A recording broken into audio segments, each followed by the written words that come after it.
Olá, bem-vindo! O Conversa Franca está de volta nesta semana e desta vez nós viemos até a Avenida Soares Lopes, metro quadrado importante no centro de Ilhéus, para bater um papo com um dos mais ilustres dos seus moradores. Ele é poeta, memorialista, escritor, político. Eu estou falando de José Nazal Pacheco Soube, que é o nosso entrevistado de hoje em mais uma Conversa Franca. Zé Nazal, muito obrigado por nos receber em sua casa. Bem-vindo ao nosso Conversa Franca. Obrigado eu por ter sido escolhido por vocês, pela produção, para estar aqui conversando com você. É uma alegria muito grande recebê-lo, né? É generoso demais você para falar tanto que se falou de mim. Não sou dos mais ilustres, não. Tem muita gente mais ilustre, com certeza. Na verdade, a razão pela qual a gente escolheu o senhor, vou chamar de você, Nazal, porque embora os seus poucos cabelos brancos nos traga um sinal de experiência, de maturidade, mas você tem um espírito muito jovem, muito contemporâneo, eu diria. E a gente começa a nossa conversa de hoje, a nossa conversa franca, para saber um pouco de quem é José Nazal, que para muitos é Zé Nazal, e deve ter aí alguma alcunha que você carregue, alguns apelidos que lhe foi dado ao longo da vida. Eu queria que você começasse nos dizendo como é que foi a sua infância aqui na Soares Lopes. Veja, meu apelido não tem um apelido extra, fora o nome. Zé Nazal, cada um tem uma forma de chamar. NASA, algumas pessoas me chamam de NASA. Eu nasci aqui, nessa casa, quando nasci, minha mãe e meu pai já aqui moravam, em 56, há quase 68 anos, né? Cresci aqui, correndo nessa avenida, tomando banho de mar aqui, onde hoje é a quadra de tênis, né? Fiquei careca tomando banho de mar aqui a 100 metros da minha casa. E convivi muito aqui, convivi muito na Boa Vista, na Chácara Boa Vista, que era a casa que minha avó morava, né? Eu fui uma pessoa que posso garantir a você que tive uma infância muito boa, né? Assim, não estou falando boa de questões do ponto de vista de Fausto, não. Falando boa do ponto de vista de viver a infância, né? De viver os tempos da infância, o tempo da gude, o tempo do triângulo, o tempo do bater a bola, baba, o tempo da raia, da pipa, né? Jogo forte na praia, de fazer jogo de fazer os fortinhos e ficar jogando com bola de areia, né? Então eu tive uma infância que me alegro. Meus filhos já não tiveram como eu tive e meus netos menos ainda, né? Hoje em dia, eu ficava na rua correndo picula até 10, 11 horas da noite, sem nenhum risco, sem nenhum medo, sem nenhum estresse, né? A violência já não era tão grande, ou não era tão... Não tinham, existiam casos assim fortuitos, ou ocasionais, ou pontuais, né? Mas não era coisa de você ir na rua com medo, né? Minha avó morava na Boa Vista, onde é a chácara lá em cima, eu subia e descia ali até de tardinha, escurecendo, descia escurecendo, subia mais cedo, né? E não tinha nunca teve nada, nenhum susto na verdade. Você passou pelo colégio, o CEAMEV. No ginásio, antes eu comecei no colégio, no Rui Barbosa, escola Rui Barbosa, onde hoje é aqui a Receita Federal. Minha tia Berta era dona do Jardim de Infância Nossa Senhora de Fátima, ela tinha o Jardim de Infância, e minhas outras tias, Cleofa e Sofia, irmãs de minha avó, tinham uma parte de primário, né? Ia do primeiro ao quinto ano primário. Meu tempo é primário, ginásio científico, né? E em 67, eu fiz admissão para o CEAMEV.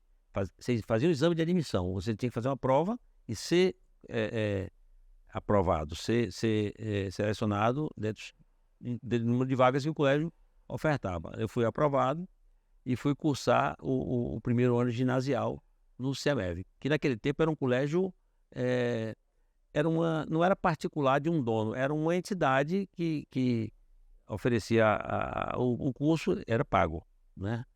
Era uma entidade mantenedora que fazia esse papel de ter o ensino de ginásio durante o dia e à noite tinha a escola técnica, a escola de contabilidade, prática de escritório e prática de contabilidade, né? Então, eu estou diante de eu não vou dizer contemporâneo, mas estou diante de um cara que estudou na mesma escola que eu estudei. CEAMEV é o Centro Educacional Álvaro Melo Vieira. Hoje é CEP, O CEP, né? Como é que começa na vida de José Nasal o gosto por fotografia? Eu passei os 4 anos no CEMEV, 67, 68, 69, não, 68, 69, 70 e 71. 67 que eu fiz a admissão no final do ano, né. Os 4 anos do CEAMEV eu não mexia com fotografia. É uma coisa ou outra, assim, de fotografia corriqueira, sendo sempre fotografado, né. Eu me lembro que eu tinha uma máquina pequenininha, daquelas bem simples, um tio meu que me deu dos Estados Unidos, mas era muito simples, aquela de até plástica, né. Mas nunca me dei por, assim, atraído até então. Em 72 eu ingressei no Colégio Piedade, no Convento da Piedade, fazer o científico, primeiro, segundo, terceiro que fiz, saí em 74.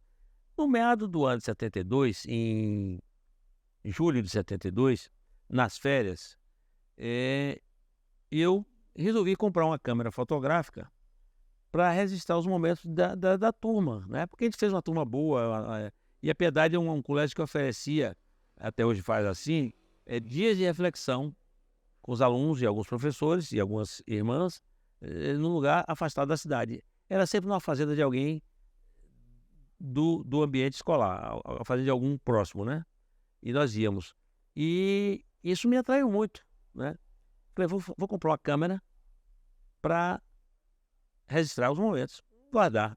Nunca pensei de chegar até hoje fotografando, não dá para ser 16 anos de idade, não tinha como fazer plano. Naquele tempo a gente tinha uma certa folga financeira, né, eu comprei uma câmera. Com 30 dias, Jeremias, a câmera ficou vencida. 30 dias, acredita que eu estou dizendo a você. Falei: "Eu vou comprar uma câmera melhor". E repare o que são as coisas. Naquele tempo aqui em Ilhéus você comprava qualquer tipo de câmera, de ponta, de ponta, na, Interfote, Comércio e Representações Limitada. Eu comprei uma câmera, Asahi Pentax SP1000, melhor. Aí, pá, vou começar a revelar. Na mesma loja eu fui lá e comprei tudo o que você possa imaginar de um equipamento para laboratório. Ampliador, um Hansa LP, um Hansa, as banheiras, tanques para revelação, tudo. E aí, e agora? Aí eu procurei um amigo que conhecia, que já fotografava muita gente em carnavais e era um fotógrafo da época que era muito conhecido, Natival, Adenival Ferreira dos Santos. E esse Natival: "Precisa me ensine a fotografar". Aí ele, pô, começou a me ensinar a fotografar, né. É o básico, né, o necessário para aprender, conjugar, abertura, velocidade, escolher o tipo de sensibilidade do filme, o ISO do filme, naquele tempo falava ASA, hoje mudou para ISO. E aí eu falei: "Eu quero revelar". Aí quem me ensinou a revelar foi Melquire, o irmão de Natival, que faleceu recentemente, eu estive no velório dele, homenageando ele, e é um amigo que mantive até a morte nos separar ele de mim. E aí comecei a revelar. Cheguei na casa de minha avó, lá em cima na Boa Vista, onde falei que eu ia muito, peguei um quarto que tinha lá, transformei num laboratório. Montei, amendado, fiz o Eucatex, pano preto, plástico preto, fiz uma coisa, uma porta de cortina preta e comecei a revelar. Aí eu disparei. Endoidei, meu pai brigava: "Você estuda, vai estudar ou ser fotógrafo?". E eu só ficava, fotografando e revelando, fotografando e revelando, fotografando e revelando, batia 4, 5 filmes, ia para lá, que era tudo manual, né, naquele tempo era tudo manual, você tinha que colocar o filme no tanque no escuro absoluto, o filme é sensível à luz, né, botar quando, o tanque tem a caixa estanque, quando você fechava ele garantia a exclusão, tinha só o lugar para você botar os produtos químicos para processamento. Aí revelava, secava o filme e aí imprimia as cópias. As cópias já é com a luz ambar, que é a luz vermelha que não emociona o papel, né. Fui tomando gosto.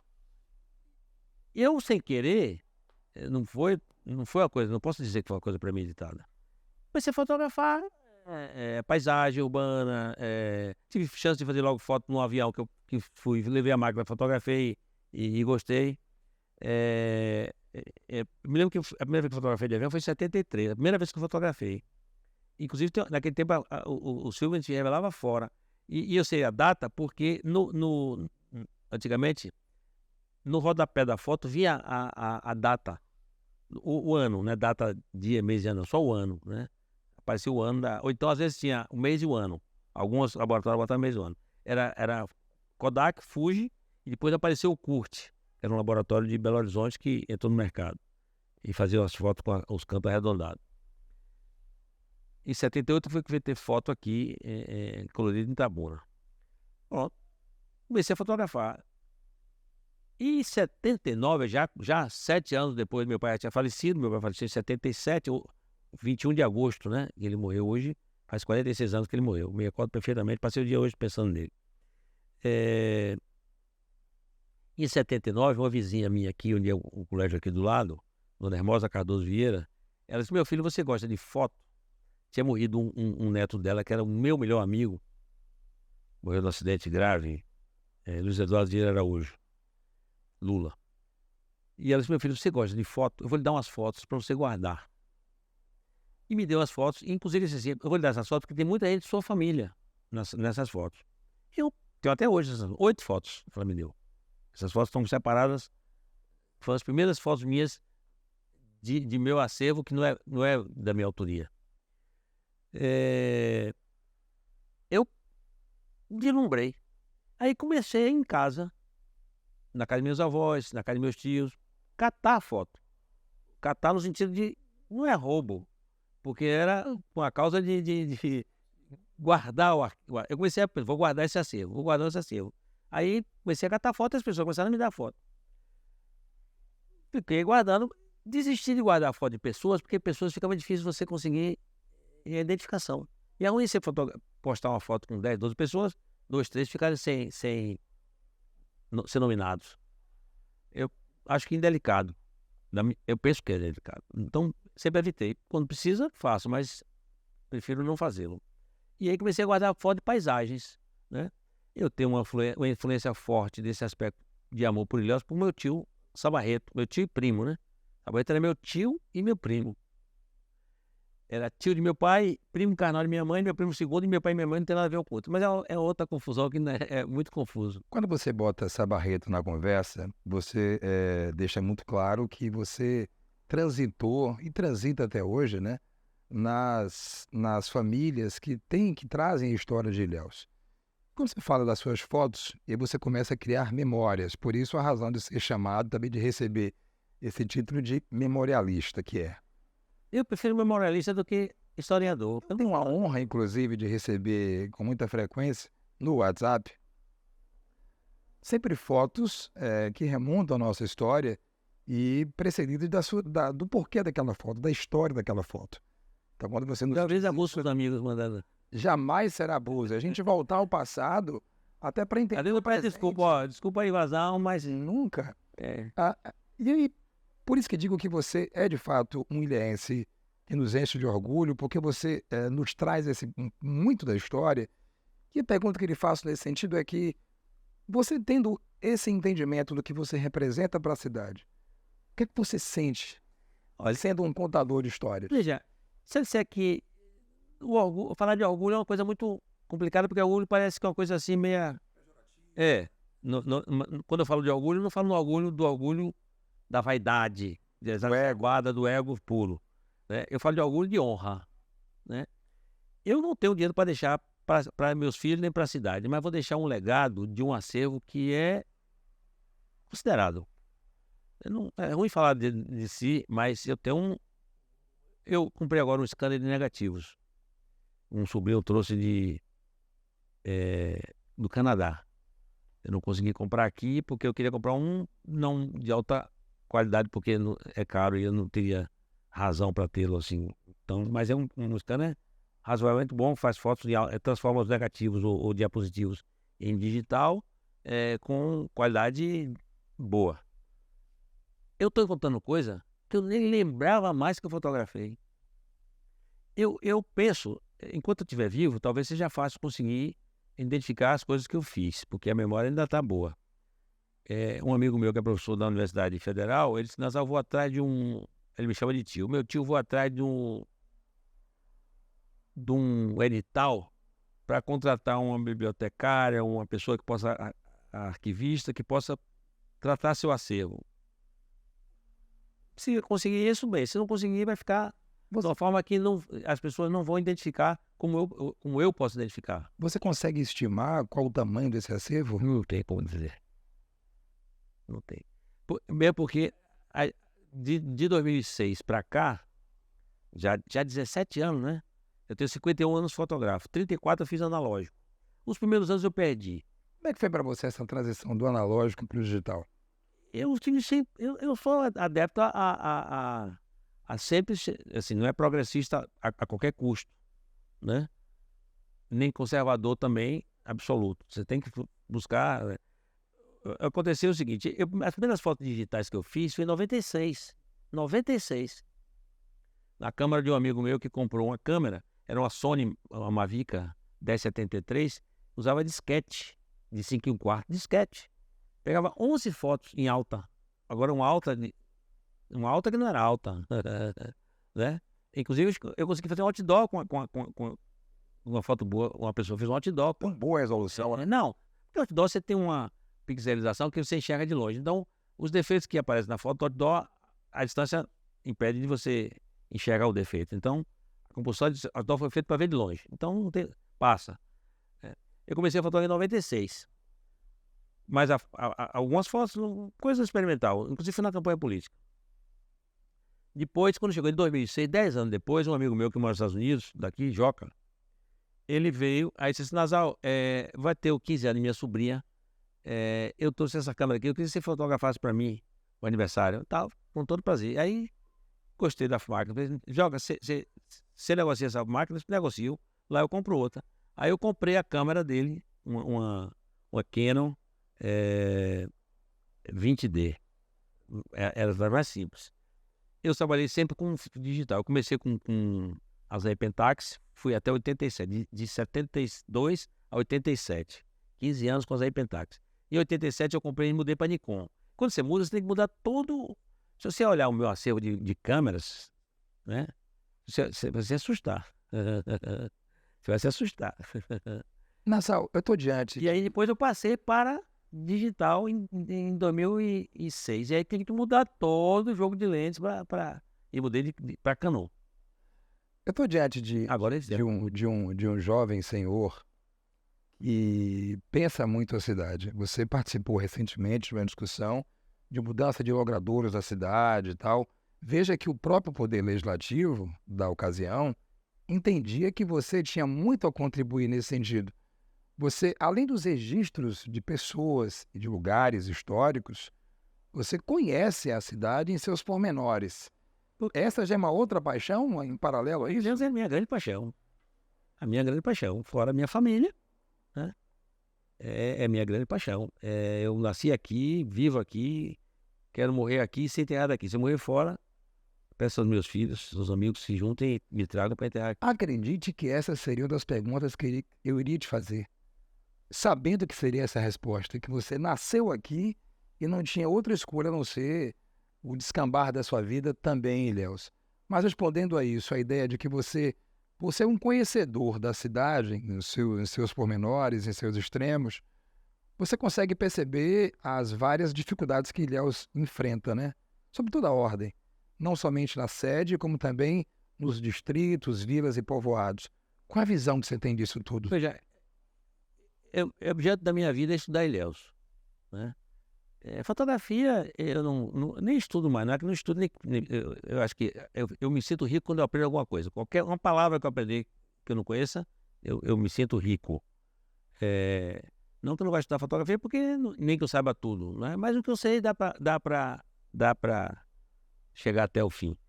O caso de Ilhéus, há muitos anos eu venho me dedicando a estudar. Todos os dias eu estudo alguma coisa de Ilhéus. Todos os dias. Eu fico procurando enxergar algumas coisas. Então, tive o privilégio, Deus me concedeu a dádiva, o privilégio de estar em alguns governos que pude fazer alguma coisa, inclusive quando era vice-prefeito, né? Eu deixei Ilhéus, deixei, não no sentido lato, assim, sozinho, porque eu fui a cabeça mais pensante, fiquei na coordenação e tal. E nesse ponto eu tenho que ser justo, sempre eu falo isso. no governo de Mário, que eu me afastei politicamente no meio do governo, antes do meio do governo, mas nesse aspecto ele me deu carta branca para eu tratar. Eu tenho que ser justo, não posso negar uma verdade que eu vivi, né? Então eu organizei Ilhéus, ajudei a organizar Ilhéus, quando a lei de revisão dos limites municipais, em 2012, era o governo de Nilton ainda, eu acompanhei, eu rodei 2 vezes o perímetro do município de Ilhéus, 2 vezes. E se você olhar o mapa do que eu andei para chegar nos pontos, porque você não anda no limite, porque não existe uma estrada no limite. Você tem que ir por estradas para chegar em pontos que formam limite. Ilhéus tem 60 pontos de vértice que são determinados na lei, com as narrativas entre cada ponto e a identificação geodésica de cada ponto. Então eu fui 2 vezes, né? A gente perdeu nessa época 156 quilômetros de território. Ou seja, a minha vitória, a vitória de Ilhéus, foi diminuir o prejuízo, porque seria maior a intenção que se tinha de perder Ilhéus. E olha, digo, Jeremias, as pessoas às vezes não entendem porque não conhecem. Quem estuda e sabe, eu discuto com quem conhecer. Não vou discutir com quem não conhece porque não paga a pena, né? Foi por absoluto descaso de todos os governos de Ilhéus que já passaram. E continua tendo descaso. Eu percorri os 11 distritos que Ilhéus tem e praticamente todos os povoados e vilas e lugares. E nenhum da borda do município. E eu perguntava, você conhece Mar Alexandre, Marão? Não. Conhece Nasal? Não. Eu perguntava. As pessoas, aqui é o quê? Aqui é Ilhéus, mas quem toma conta aqui é Itajuípe, quem toma aqui é Sul, quem toma aqui é Baranem, quem toma conta aqui é... Dessa forma. Então isso me doeu muito. Aí arrumamos a lei, juntamente com o apoio técnico, um luxuoso auxílio da SEI e de 2 técnicos do IBGE. Fizemos a lei que delimita os distritos de Ilhéus, e não era uma lei, a lei antiga era reta, e reta não é um ponto fixável, materializável, é um ponto imaginário. Então hoje é percurso com narrativa de rio, estrada, caminhada de morro. Quando não tem jeito, é uma reta, vai dizendo que é do ponto XY para o ponto NZ. Tem uma coordenada identificando o que você acha hoje, né? Delimitamos as áreas urbanas do distrito, as sedes do distrito. Delimitamos a área urbana isolada de Itaguá, que é toda a costa leste do norte de Ilhéus, com exceção de 5 quilômetros que não é urbano. Toda a costa sul do Cururupi até o Aquipe, né? E depois refizemos a lei dos bairros e denominamos todas as ruas de Ilhéus com nome oficial, né? Ilhéus não tem mais nenhuma rua 1, 2, 3, 4, A, B, C, D, não tem nenhuma. Todas as ruas do município de Ilhéus têm CEP, as que comportam ter CEP, que são nos bairros e nas áreas urbanas isoladas. Os distritos que não têm CEP por rua, tem um CEP dedicado para cada distrito e tem um CEP para a zona rural. Ilhéus está organizado nesse ponto. A conversa, percebam os senhores, é mais que franca, é também uma verdadeira aula de história para quem vive e para quem não vive aqui em Ilhéus. Fazer uma pausa bem rápida e a gente volta já já. Fique ligado.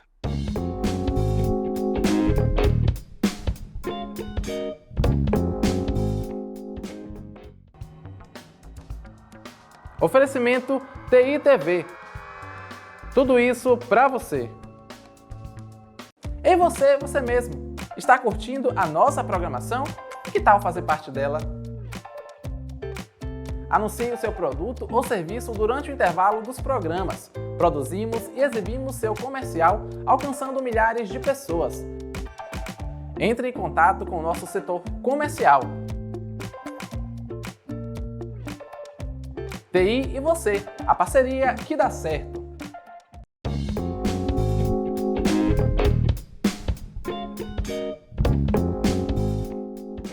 Bem-vindo de volta ao Conversa Franca desta semana, que bate um papo com José Nasal.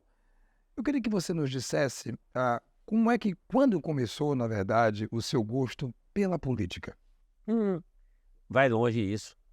Meu pai sempre foi uma pessoa que conviveu com a área política.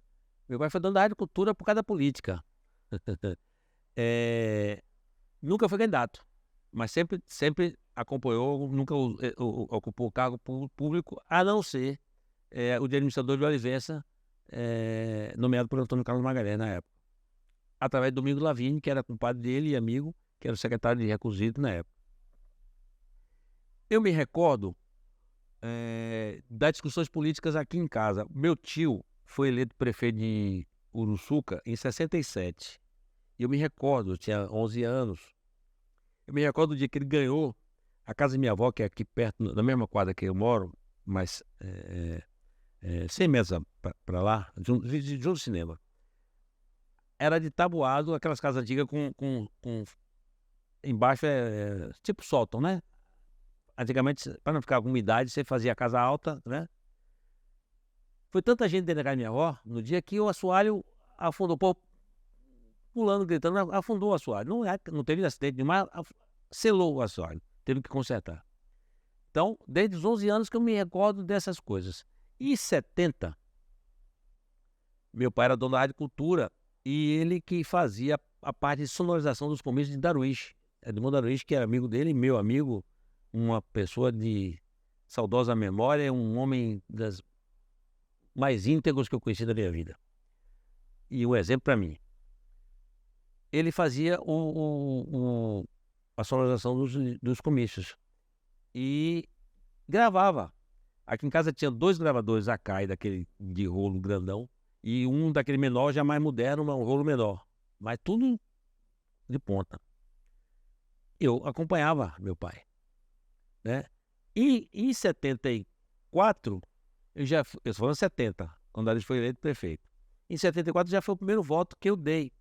Já votei em 74, primeira eleição que eu votei. E trabalhei convocado pelo TRE, lá no Colégio Diocesano, que hoje é o Impacto. Na eleição seguinte, Sabarreto foi candidato a prefeito. Aí eu pedi que não me nomeasse secretário, porque eu tinha relação pessoal, né?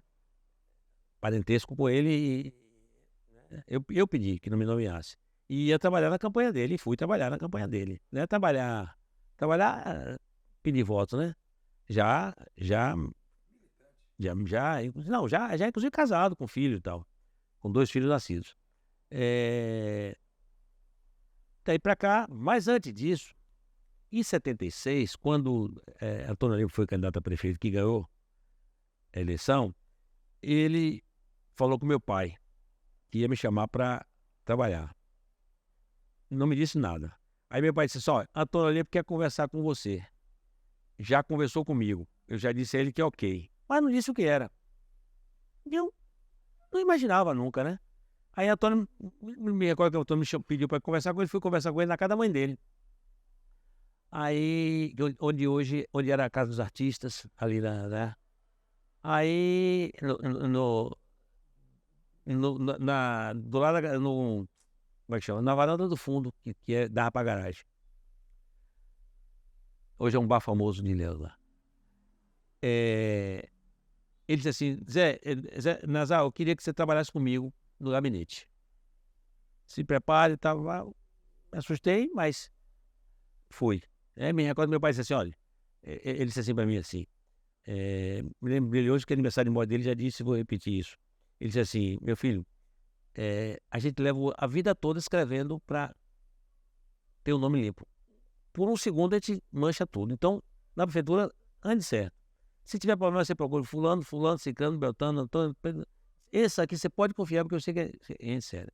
Então, eu entrei para trabalhar com o Antônio Aníbal. Fiquei com o Antônio Aníbal até 78, quando meu pai morreu. Depois eu saí, fui cuidar das coisas da minha família. Mas nunca me afastei da política no sentido de estar envolvido com alguma posição, né? Sempre tive lado e assumi as minhas posições. Em 87, Jabes, que eu conheci Jabes em 73, quando ele foi meu professor no cursinho. 50 anos já de amizade. Ele me chamou no gabinete. Não sabia o que era. Paulo Goulart, Nazar, o prefeito quer falar com você. Eu fui lá. Aí me recebeu e disse: Nazar, é o seguinte, eu tô com problema aqui no gabinete. Porque a pessoa que está no gabinete ele vai ter que ir embora. E eu queria que você viesse trabalhar comigo. Aceitei.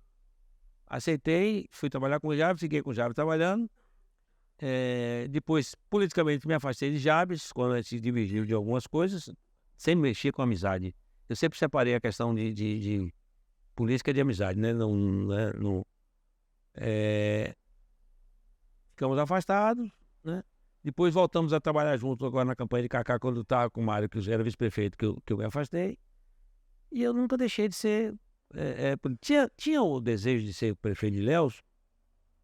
Acho que sim.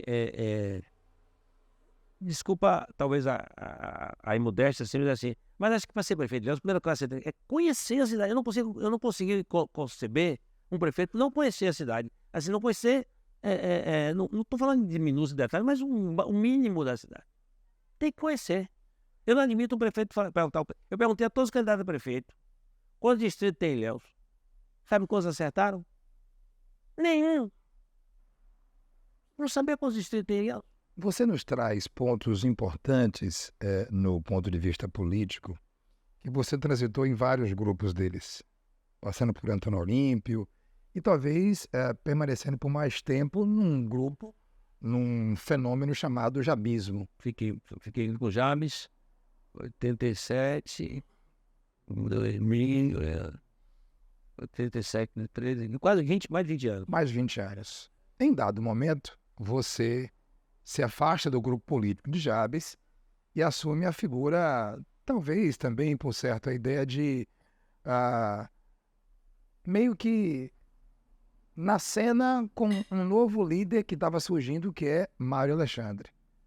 Como é que foi para você receber, talvez, críticas nessa transição de uma filosofia já formada em torno do jabismo? Diretamente não recebi críticas, assim, ninguém me disse. Eu acho que até a Ariana Suassuna dizia que era ruim falar pela frente, é melhor falar por trás para não ser deselegante. Mas eu prefiro que fale pela frente, quem é sincero fala pela frente.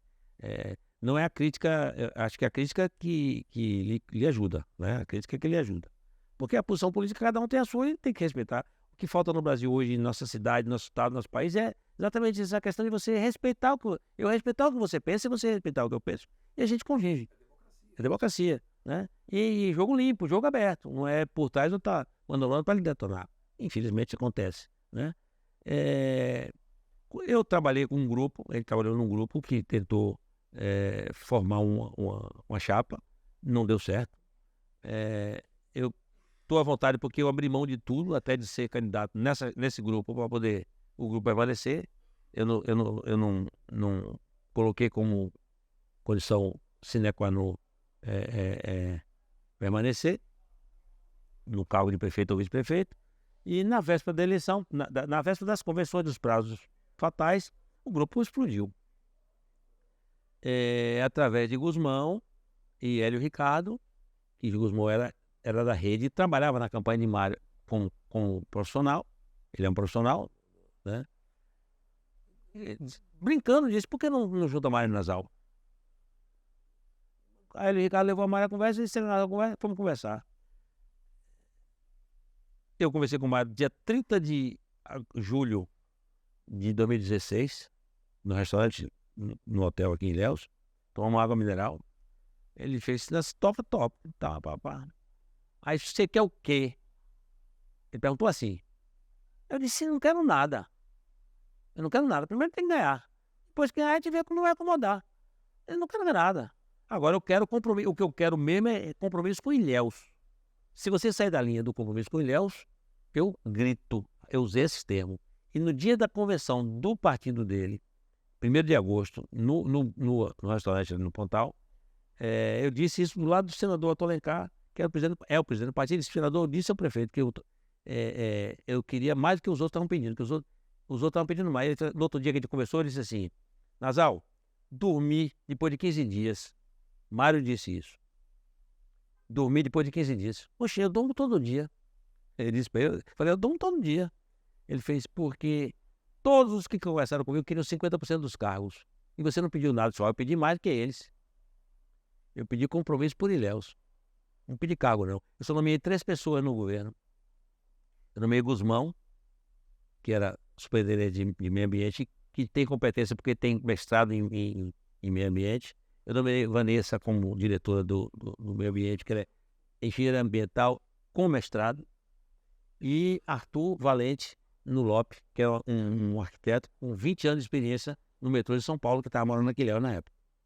3 anos eu nomeei no governo. Então, estava à vontade. Não que tivesse, nem queria ser, no fim da linha do negócio. Eu quero apoiar um prefeito agora que vai vir o ano que vem, que tenha compromisso com ele. Porque se não tiver compromisso, na cara dele, eu digo, você não marcou, combinou e não cumpriu. Digo na cara. Vou dizer. Me perdoe, eu preciso retomar essa sua relação com o Mário, porque você disse a ele na conversa de que até ele cumprir o que ele acordasse com você, no sentido de trazer as políticas públicas para resolver os problemas de Ilhéus, estava tudo certo.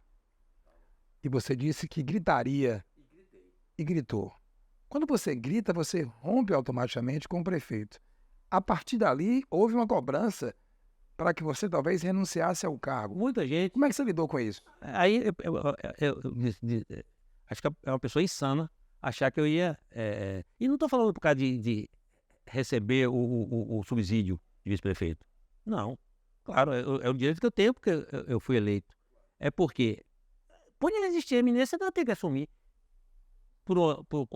Graças a Deus não aconteceu nada demais com o Mário, não tô falando de morte, mas podia ter um problema de Mário ter um problema, ele precisa assumir. Assumiu em alguns momentos? Assumiu 2 vezes só. Na terceira ele não teve coragem, ele fugiu de transferir, porque ele sabia que eu ia desfazer o ato que ele fez dos demitidos. Nessas 2 vezes, alguma decisão importante? Fiz. Assinei lei e um decreto desfazendo um ato que Jabes tinha feito no governo dele, que eu achei que era errado. Eu desfiz. Porque ele usou do seguinte subterfúgio. Ele viajou 2 vezes, me entregando a cidade dia de feriado. Na verdade, tive 1, 2 dias úteis só, apesar de 5, 6 dias, mas com feriado, dia da cidade, tal, feriado aquele feriado de finados, aquela coisa toda, né? No dia que ia ficar mais tempo, que ele ia viajar, ia ficar mais tempo, ele fugiu de transmitir o cargo, com medo de eu desfazer o que ele ia fazer, e eu ia desfazer. Em algum momento do governo, quando você fazia parte do governo... Coragem de assumir. Até errando, se errar, depois reconhecer que errou. Mas tem que ter coragem de fazer. Falta coragem, Mário, em algumas coisas? Muitas. Por exemplo? Decisões que tem que ser tomadas, por exemplo, as praças de Ilhéus ele entregou para... Não teve coragem de dizer não. Hoje você muda o que você quiser hoje do ponto de vista urbanístico. As construtoras mudam como querem a lei. Tem que ter coragem para dizer não. O coletivo é superior ao individual. Jeremias é meu amigo, mas eu não posso servir Jeremias porque ele é meu amigo. Eu tenho que servir porque você tem o direito de ser servido no que é política pública. Não porque eu gosto de você, ou então não sirva Jeremias porque eu não gosto. Não pode ser assim. É difícil, complicado, é muito complicado essa situação, né? Não tenho mágoa do governo, todos os dias da minha vida em uma paz absoluta. Consciência em paz, não sou santo, tenho convicção disso, mas tem coisa que não dá para você encarar. O governo de Mário está cheio de gente que não tem compromisso com Ilhéus nenhum, é nada, é zero. Recentemente a gente começa a perceber a circulação com muita frequência do ex-prefeito Jabes Ribeiro pela cidade. Jabes, ao longo dos seus mandatos, 3 mandatos como prefeito de Ilhéus, 4 mandatos como prefeito de Ilhéus, perdão, ele certamente foi deixando deixou um legado, né, de muitas coisas que foram construídas, grandes equipamentos que foram construídos. Como é que você vê essa aproximação de Jabes novamente, no tino com o eleitor, e uma possível sucessão de Mário, se é possível, se alguém suceder dentro do governo? Como é que você vê o cenário de momento? E eu tenho amigo que diz assim, a história se repete. A história é a repetição espaçada das coisas, e esse espaço de tempo é às vezes curto e às vezes longo, mas as coisas se repetem. O vácuo que se tem no poder hoje é o mesmo vácuo que Jabes teve no governo de 2004, quando ele tentou botar Soane como candidato, porque ele não tinha, Jabes não formou uma pessoa para substituí-lo, né? Não sei, eu não posso julgar, a cabeça dele é dele, eu não posso julgar o que ele imaginou a pessoa, mas acho que foi um erro dele não ter construído essa Quando você fala isso aí, ele fala assim, João Lírio foi uma substituição, foi, mas não deu certo, né? Não romperam obrigado logo, mas teve umas discordâncias, vamos dizer assim, né? Kaká, que seria um substituto natural e é uma pessoa fantástica, é uma pessoa, né? Não vou dizer que todo mundo tem qualidade, tem defeito, mas é uma pessoa de bem, é do bem, de bem, né? Poderia também ser uma pessoa que, mas não foi possível manter Kaká como. Você acredita que quando não existe Hoje tem êxito, está um vácuo, e a falta de êxito de uma campanha robusta de Kaká, na sua opinião, se deve à intervenção forte de Jabes para freá-lo, talvez? Não. O Jabes queria que ele fosse, com certeza, sobretudo na de 2016, né? Que ele era vice-prefeito, tentou ser prefeito, né? Na segunda, de 2022, já foi diferente. 2020, desculpe. Foi diferente. Jabes estava fora do poder, Kaká fora do poder, né? Mário tentando a renovação e conseguiu a renovação, né? Porque você vê assim, por mais que às vezes você vê pesquisa, o governo está mal como governo, mas Mário pessoalmente ele tem uma, né? Mário, o jeito dele de tratar com a pessoa, não vou dizer que é falso, porque ele faz isso naturalmente com todo mundo, né? Então, manteve ele numa situação que permitiu ele se reeleger.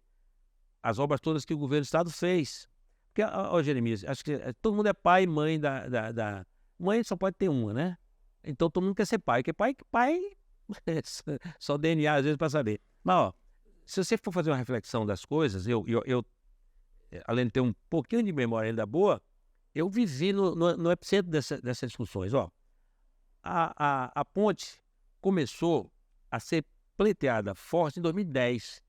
E vamos ser justos, sabe quem mais abusou o Jacques Wagner pedindo a ponte, quando ele teve aquele na carreata? Carqueja. Carqueja ficou o tempo todo no carro, tem que ter a ponte, perturbando o Wagner. No campo de futebol, eu tenho uma fotografia do momento que ele falou para Nilton Lima: prefeito, antes de você sair do governo, a gente vê essa ponte sendo construída.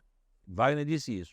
Não chegou a tanto, mas com o governo de Nilton o projeto estava pronto. O projeto da ponte era com três vias, duas mão e contramão, e a do meio reversível na hora do racho, do pique. Resultado, o engenheiro da obra disse assim: não dá certo nas aulas, não tem educação para eles, vamos conseguir mudar. Eu fui para o Derba, com a diretora do Derba na época da área. Foi uma dificuldade, mas conseguimos convencer para fazer com 4. Fizeram com 4. Então, a obra da ponte começou no governo de Nilton. A obra de serviço foi no governo de Jabes. No governo de Jabes, parou. No governo de Jabes, retomou. E no governo de Mário, inaugurou. Então, não é de Mário a obra do Estado com 3 prefeitos envolvidos. Quando você fala do pai da criança, a gente vai retomando aqui alguns investimentos de ordem de verba do governo do Estado. Vamos falar de Ponte Jorge Amado, falar de Hospital Materno, Costa do Cacau. Hospital Materno, justiça feita, foi todo no governo de Mário. Pois bem. O Materno foi pensado no governo de Mário, viu ainda lá. Perfeito. Né? E aí, para além disso, a gente vai receber Porto Sul, tanto quanto também as policlínicas, né? As UPAs, investimentos do governo do Estado. Como nunca foi feito. O governador que mais trabalhou por Ilhéus foi Rui Costa. O segundo lugar, que está muito abaixo de encostar nele, foi Roberto Santos.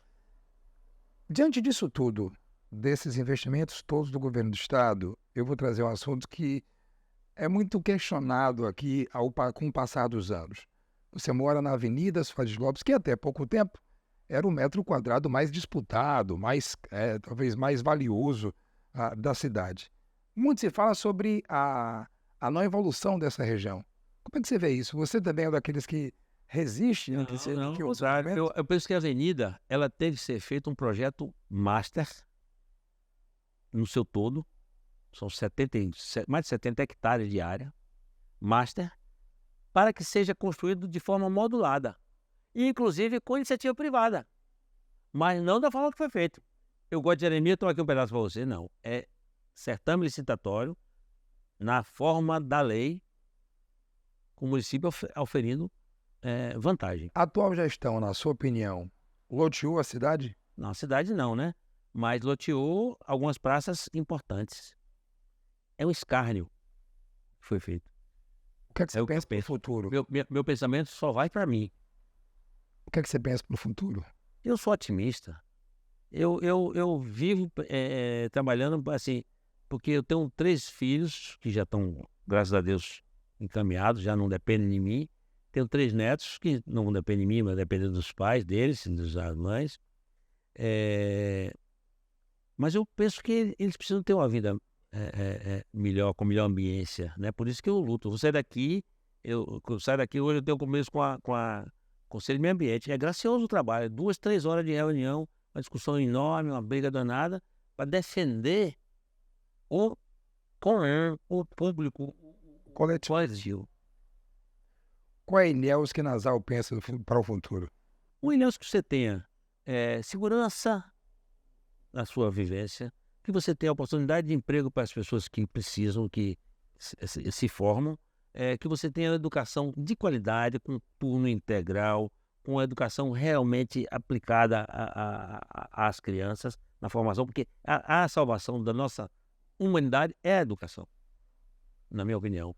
Em decorrência da educação boa, a saúde melhora. Uma saúde boa, com qualidade, com respeito. A questão da social, que precisa inclusive ter, porque a gente vai ter sempre alguém que precisa ter um amparo, né? Uma cidade com legislação que seja boa, para que você possa atrair, porque o empresário só vem aqui investir se ele quer que eu possa. O empresário sério, ele pergunta, já dei consultoria a diversos empresários sérios que vieram.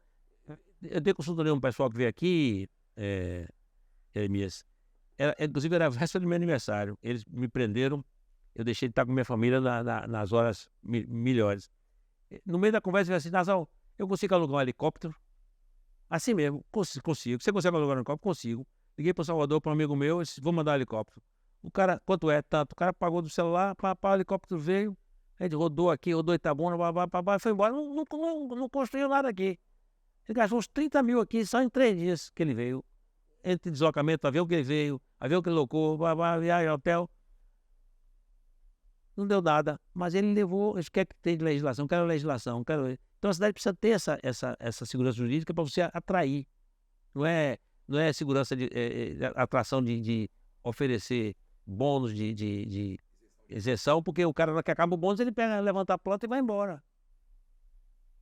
Né? É segurança para que ele possa, quem investe, quem tem retorno, é natural do processo, né?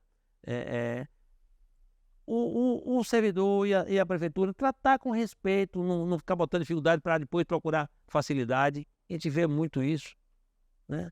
Então, eu passei lá e entro de volta nos lugares que eu entrei na prefeitura, que eu passei na prefeitura e graças a Deus, sou bem recebido. Para a gente fechar o nosso bate-papo, no seu entendimento, Ilhéus, do ponto de vista político, ainda carrega consigo alguns comportamentos provincianos? Tem mudado muito, mas ainda tem. Tem mudado muito, ainda tem. Você vou dar um exemplo.